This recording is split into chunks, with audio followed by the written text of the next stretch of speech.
Film diawali dengan memperlihatkan seorang ayah bernama Lee, yang hidup berdua bersama putrinya yang bernama Mei.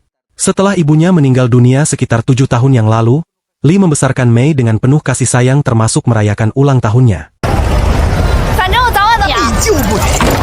Sebagai hadiah ulang tahun, Lee mengizinkan putrinya jalan-jalan dan bermain bersama sahabat dekatnya. Sementara Lee sendiri pergi bekerja sebagai seorang mandor di sebuah proyek pembangunan. Pada malam harinya saat turun hujan, Mei meminta izin untuk pulang sendirian karena kebetulan Lee juga masih berada di tempat kerja. Sesampainya Mei di sebuah stasiun, dia pun memilih untuk berjalan kaki sendirian yang tanpa ia sadari jika ada sebuah minibus yang sedang mengikutinya.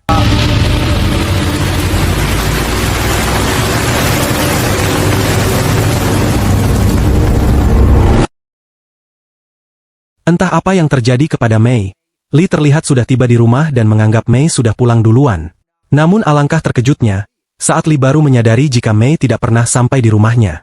Sehingga dia pun mulai menghubungi satu persatu temannya sambil mencari di mana keberadaan putri tercintanya.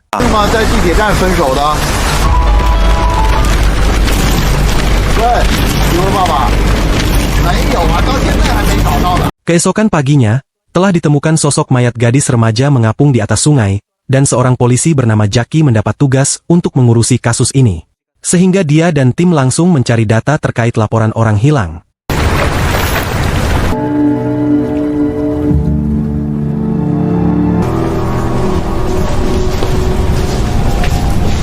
Tak lama kemudian, Lee datang ke kantor polisi sesuai laporan tentang anaknya yang hilang.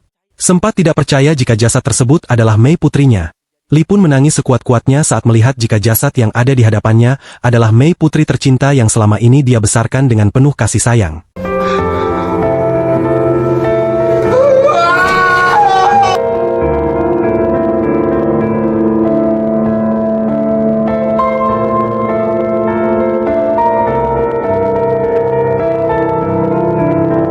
Saat ditanya apa penyebab kematian Mei, pihak polisi pun belum bisa menjawab karena harus dilakukan pemeriksaan forensik.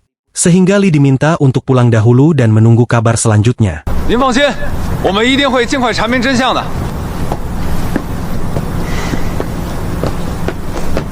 Keesokan paginya, Lee terlihat sudah berada di depan kantor polisi menunggu hasil forensik selama lebih dari 24 jam. Dia terus menunggu kabar dari pihak kepolisian yang tak kunjung keluar untuk menemuinya. Tak lama kemudian, anak buah Pak Jackie yang bernama Wong datang memberitahu bahwa tim forensik menemukan beberapa luka memar di tangan dan kaki Mei, serta 2 sperma yang berada di dalam tubuhnya.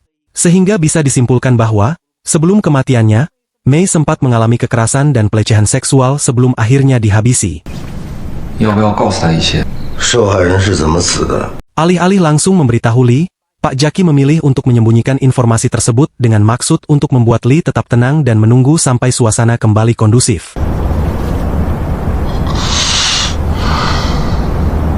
Keesokan malamnya, pihak kepolisian berhasil mendapatkan rekaman kamera CCTV stasiun kereta yang memperlihatkan sebuah minibus warna putih yang nampak mencurigakan. Sehingga mereka langsung melakukan pelacakan terhadap plat nomor mobil tersebut. Dan inilah minibus yang dipakai oleh para tersangka. Salah satunya seorang pemuda yang kebetulan merupakan pemilik dari mobil tersebut. Tepat saat ada 2 polisi datang, pemuda ini tak sengaja menemukan ponsel milik Mei yang tertinggal. Sehingga dia dengan cepat mengambil ponsel tersebut dan langsung masuk ke kamarnya.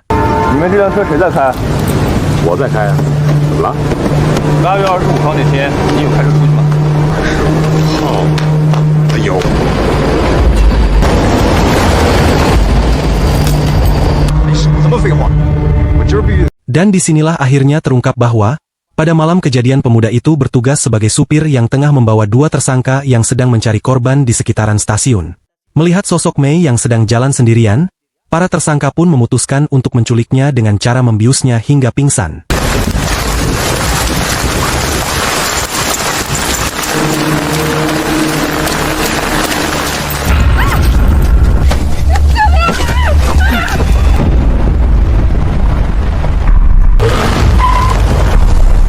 Masih dalam kondisi pingsan, Mei dibawa ke markas para tersangka untuk dieksekusi secara bergiliran yang ternyata tujuan mereka melakukan itu adalah untuk membuat video dewasa yang nantinya akan dijual kepada seorang penadah.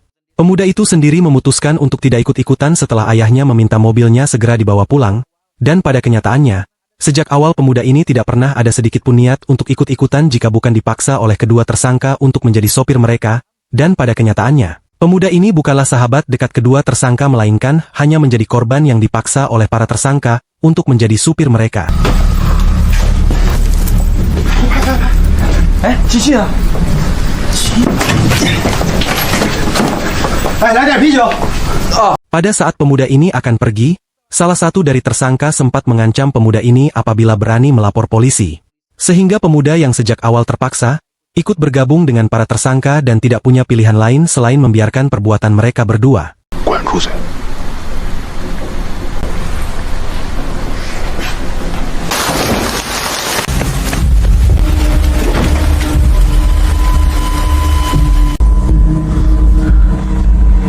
Keesokan harinya, terlihat pemuda itu sedang diomelin oleh mereka berdua terkait usulannya yang ingin melapor polisi.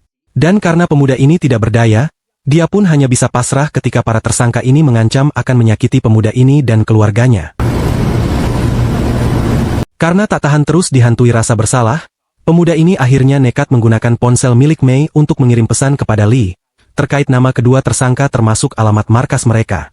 Sehingga pada saat itu juga, Lee langsung berangkat menuju alamat tersebut.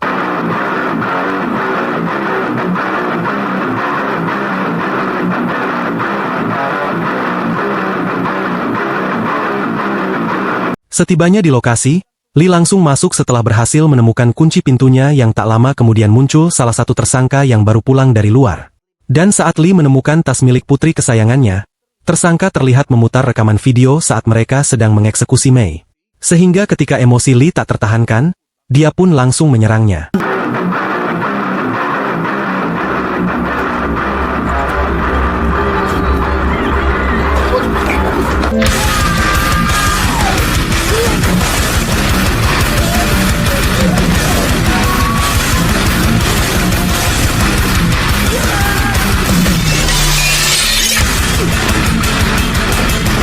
Sempat kalah dari seorang bocah ingusan, Lee yang tak sengaja melihat wajah Mei dalam video itu langsung bangkit dan menghantam kepala tersangka berulang kali menggunakan sebuah tongkat baseball.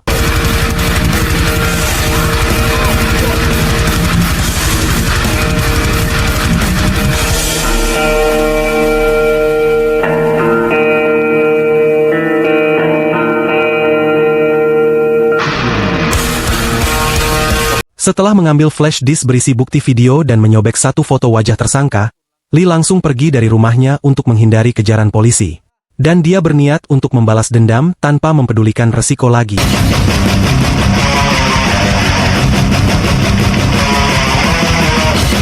Tak lama setelah kepergian Lee, muncullah Pak Jackie dan anak buahnya yang mendapat laporan terkait penemuan jasad tersangka yang mati dengan kondisi mengenaskan. Dan pihak kepolisian bisa dengan mudah menebak jika pelakunya adalah seorang ayah yang sudah kehilangan putri tercintanya. Dari kematian tersangka, kepolisian bisa langsung melacak dan menangkap pemuda yang diketahui kenal dekat dengan kedua tersangka. Sehingga mereka langsung membawa pemuda itu ke kantor polisi untuk dimintai keterangan. Pada malam harinya, pemuda itu terlihat sudah berada di rumahnya setelah dinyatakan tidak bersalah akibat tidak adanya bukti. Namun kedua orang tuanya terutama sang ayah, memerahi pemuda itu habis-habisan sehingga pemuda itu makin lama semakin kesal dan seketika memberontak dan membentak balik ayahnya tersebut. Di kantor polisi, terlihat ada sepasang suami istri kaya raya yang datang sesuai panggilan dari Pak Jackie yang ternyata mereka berdua adalah orang tua dari tersangka yang saat ini tidak diketahui keberadaannya. Alih-alih malu atau setidaknya merasa bersalah atas kelakuan anaknya, mereka orang tua tersangka malah ingin memberikan ganti rugi kepada orang tua para korban. Agar mereka tutup mulut yang rupanya Mei bukanlah korban pertama kebiadaban tersangka melainkan masih ada gadis-gadis lain yang sudah lebih dulu menjadi korban mereka semua. Dan mereka sempat mendapat serangan dari salah satu orang tua korban yang putrinya telah dieksekusinya. Akibat malu telah kehilangan kesuciannya, bapak yang satu ini memilih kekerasan daripada jalur hukum. Sehingga membuat pihak kepolisian menjadi simpati dan mencoba menenangkannya.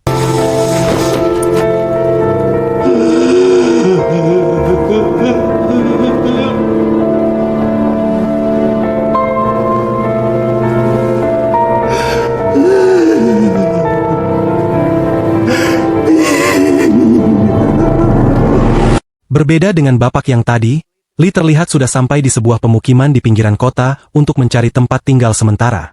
Dia memutuskan untuk menyewa sebuah kamar kosong dari seorang perempuan pemilik kontrakan yang memberikan satu kamar kumuh yang jarang ditempati. 这个小院的优点是特别安静，看看吧。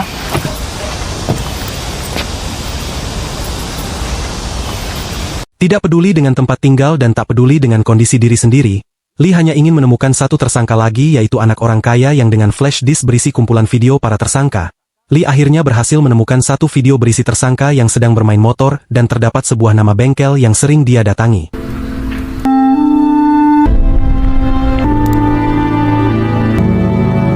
Tanpa persiapan apapun, Lee langsung mendatangi bengkel tersebut sembari membawa foto wajah tersangka, di mana salah satu karyawan bengkel sempat melempar Lee dengan sebuah benda. Namun Lee tidak mempedulikannya dan langsung masuk begitu saja menemui pemilik bengkelnya.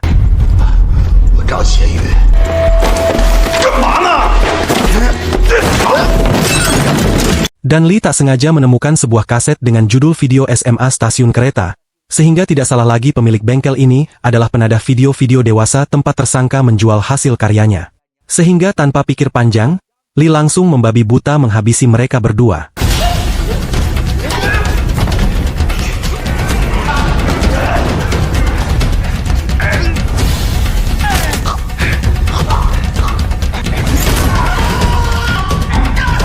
Sebelum menghabisi penadah ini, Lee sempat mengorek informasi terkait tempat tinggal rahasia tersangka yang berada di sebuah hotel bekas.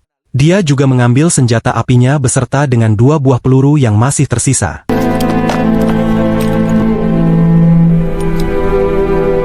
Tepat di saat yang bersamaan, wanita yang punya kontrakan melihat berita di televisi terkait seorang bapak yang sedang membalas dendam atas kematian putrinya.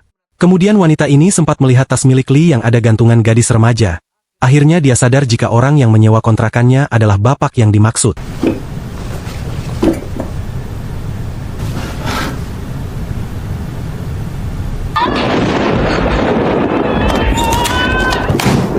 Pada malam harinya saat Lee sudah kembali, wanita itu sempat meminta Lee untuk keluar dari kontrakannya setelah polisi mulai melakukan pemeriksaan di daerah sekitarnya. Namun melihat wajah Lee yang bersedih, wanita ini menjadi kasihan dan membiarkan tetap tinggal di kamar tersebut. 只有这个条件了，你将就一下吧。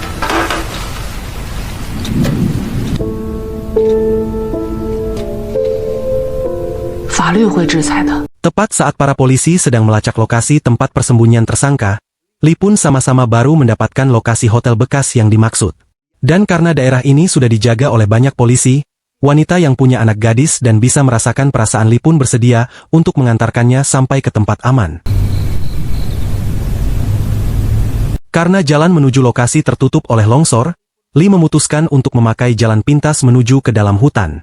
Namun pada saat yang bersamaan, Jackie dan tim lainnya terlihat lebih dulu sampai di lokasi dan langsung masuk ke dalam untuk melakukan pencarian.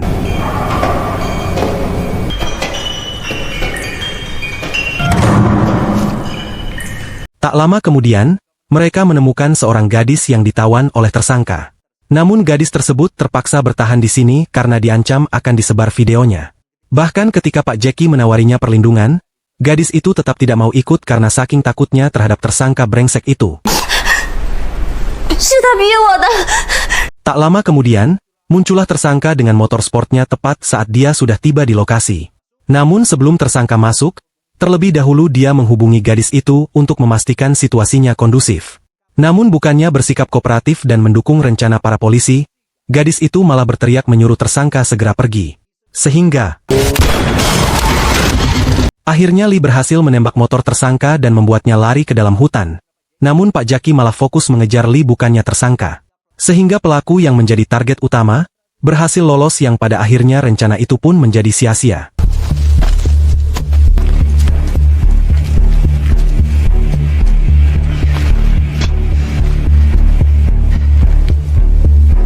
Singkat cerita, pada malam hari pemuda yang sedang bersama para polisi akhirnya ditelepon oleh tersangka yang sudah kehabisan bekal uang. Tersangka meminta pemuda itu datang ke stasiun kereta sambil membawa sejumlah uang yang diinginkannya.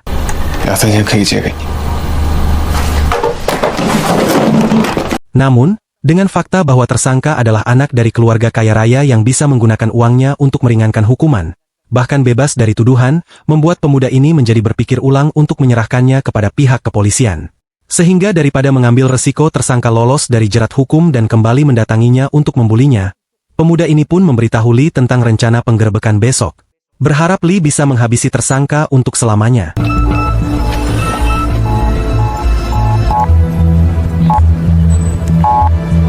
Keesokan harinya, para polisi terlihat sudah mengepung stasiun dengan pemuda yang diyakinkan untuk jangan gugup dan coba biasa saja. Namun ketakutan yang sudah mendarah daging dalam dirinya, rupanya sulit untuk disembunyikan. Sehingga ketika tersangka datang, pemuda itu langsung ketahuan telah bekerja sama dengan polisi sehingga inilah yang terjadi.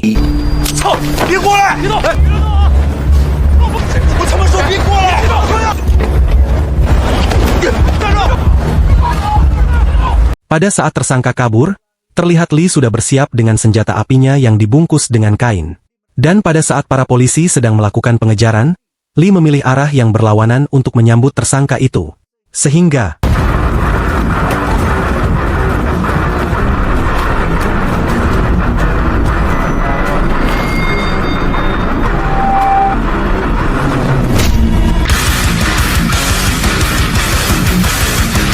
tepat saat disaksikan oleh banyak orang, Lee membuat tersangka kena mental bahkan sampai sujud memohon ampunan. Dan tak hanya itu saja, saking takutnya akan kemarahan seorang ayah yang kehilangan darah dagingnya, tersangka bahkan berjanji untuk berubah dan tak mengulangi perbuatannya. Namun karena faktanya Mei sudah tidak ada, pintu ampunan Lee pun sudah tertutup rapat sehingga dia langsung menarik pelatuknya tepat saat para polisi menembak Lee dari berbagai arah.